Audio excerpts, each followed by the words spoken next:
The Butterfly and the Jaguar Cub by the Night Ninja.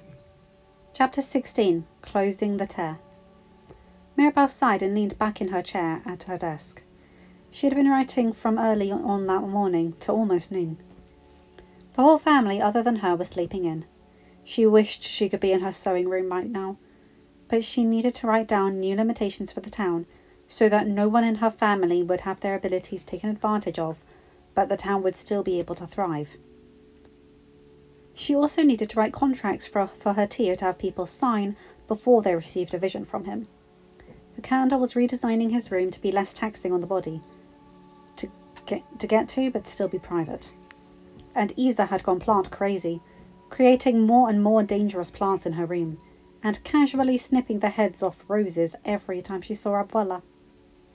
Sol and the rats had reassured Mira that they would look after her mother, and make sure she didn't overwork herself. But Mirabelle knew they had to be a set of rules in place to protect her family, with Sol judging whether or not the injuries were serious enough for healing food, or whether it would heal perfectly fine on its own, and the rats being split between the kitchen and Tio's new theatre that was being built. They would rotate places depending on what cast members the theatre needed.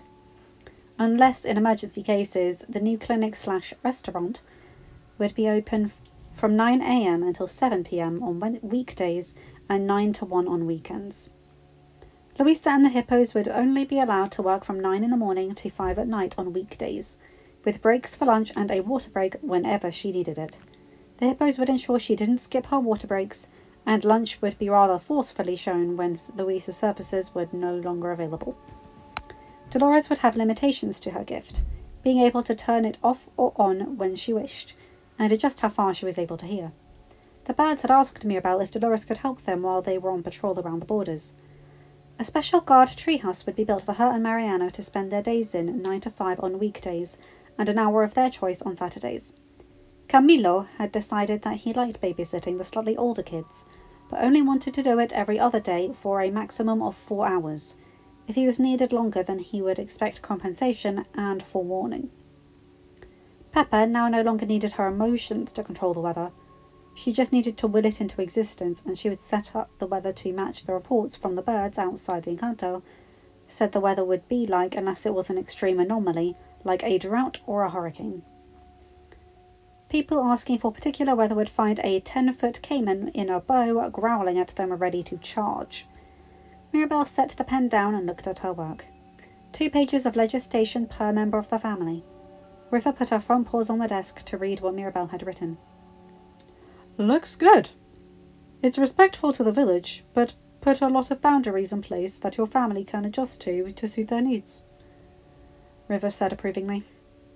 I didn't add consequences for breaking the terms because people aren't oblivious to how the animals react to their favorite humans. Louisa in particular, said Mirabelle. Just add a clause about the animals having permission to react as they see fit to these terms being broken. Rosa has already made her presence at your aunt's side known, and has bared her teeth at someone who asked when things would return to how they were, said River. Mirabelle nodded and jotted down the line at the bottom of each second page. She would go on to her own printing office she found the other night to make enough copies for the whole town. There was a knock on the door. Mirabelle, may I come in? Came Abuela's tentative voice. She had somehow convinced a bear to take her up, and had almost gotten lost following one of the golden butterflies trying to find her granddaughter. Mirabelle sighed and looked up. Come in, Abuela, said Mirabelle. Abuela walked into the lavish office with a basket of snacks. Your mother and the rats have been cooking up a storm in the kitchen. I've never seen your mother laugh so hard while cooking. I think she's trying directly to teach them. She wanted me to bring you a breakfast of your favorites, since you missed breakfast. I also got the impression that the rats were eager for you to try out their handiwork, said Abuela, setting the basket on the desk before looking at the papers. Gracias, Abuela. Is this what you have been working on all morning? Asked Abuela, hesitantly sitting on one of the chairs opposite the desk. Si. I'm writing some rules for the town so they don't continue to take advantage of our gifts, so we can live our lives how we want, but still help around town, said Mirabelle. Abuela sighed. I should have done that the moment my children got their gifts. But I was a blind fool, said Abuela. Mirabel just nodded silently and straightened the papers. There were a few minutes of silence. I have to go and finish work on the wedding clothes for Dolores, said Mirabel after a while. May I join you? I would like to see how much your skill has grown since I first taught you when you were 4, said Abuela. Mirabel shrugged and then nodded.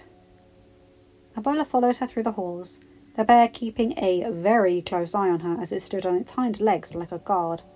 The Jaguar was also giving her the side eye.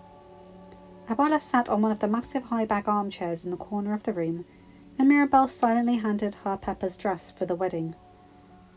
Abuela could tell it needed to be hemmed. The only sound was the flickering of the candles in their holders around the room, and the whir of Mirabel's sewing machine. After an hour of near silence, Abuela spoke again. I remember the days when you would sit on my bed next to me, your tongue hanging out in the corner of your mouth, as you concentrated on your stitches, chuckled Abuela. I remember that too. The last time was the day before my gift ceremony, said Mirabel quietly. Abuela flinched. I am so sorry, Mirabel, said Abuela. Mirabel just nodded. Did I ever tell you about the time I tried to teach your abuelo how to sew? Said Abuela. Mirabel looked up at her and shook her head. No, you only ever told us about Abuelo the night you lost him. No other stories. Why did you try to teach him how to sew? Asked Mirabel quietly. One night, about a month after we got married, he came home with his shirt in tatters.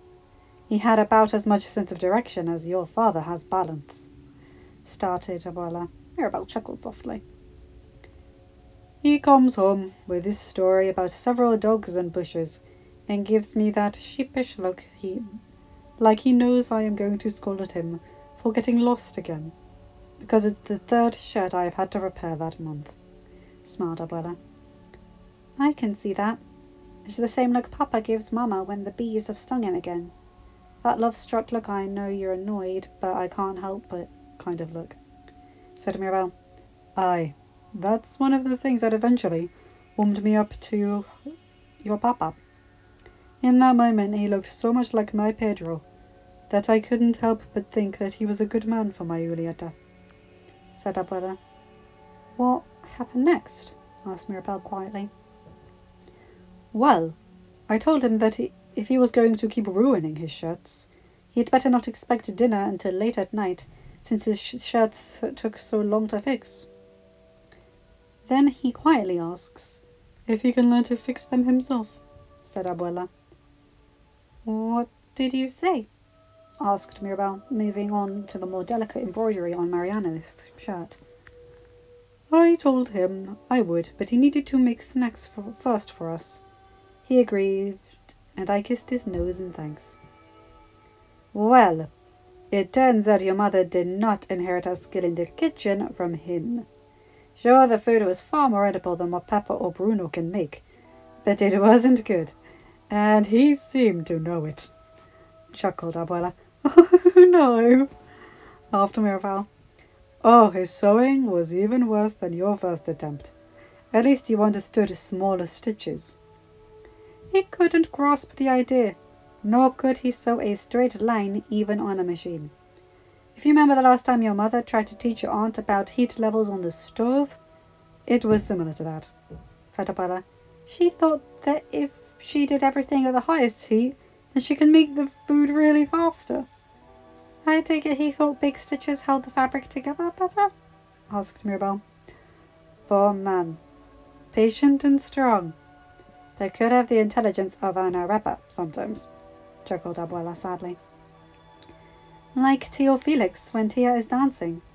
He just seems to turn to mush, staring at her until she notices. And then Dolores runs to her room to escape the inevitable sounds she is destined to be plagued by, said Mirabel. Abuela suddenly looked horrified. Oh dear! I never thought about that when it came to her gift, exclaimed Abuela. She learnt way too many things, At a way too young age, said Mirabel. I suppose she did, frowned Abuela. But back to the story. Did Abuelo ever get the hang of sewing? Asked Mirabel. No, he never could. He'd get halfway through repairing a tear, and then just stare at me with that puppy-like grin, before taking me into his arms, and we would just end up holding each other on the bed, said Abuela. Could we do this again sometime? Sewing together, and you telling me stories about Abuelo, said Mirabel. I'd like that, Mira. I'd like that a lot. End of chapter. Hi guys, hope you enjoyed that, because I certainly did. That's a beautiful story with Abuelo Pedro. Wow. And it's just nice, you know, Abuela's trying and Mirabel's slowly letting her. I like that idea, I like that a lot. Anyway, you guys know the story. Like, comment and subscribe and hit that bell to get notified for whenever I upload a new video. Have a good day, night, or whatever time zone you're in. Bye my guys, gals and non-binary pals. I'll see you in another video. Bye!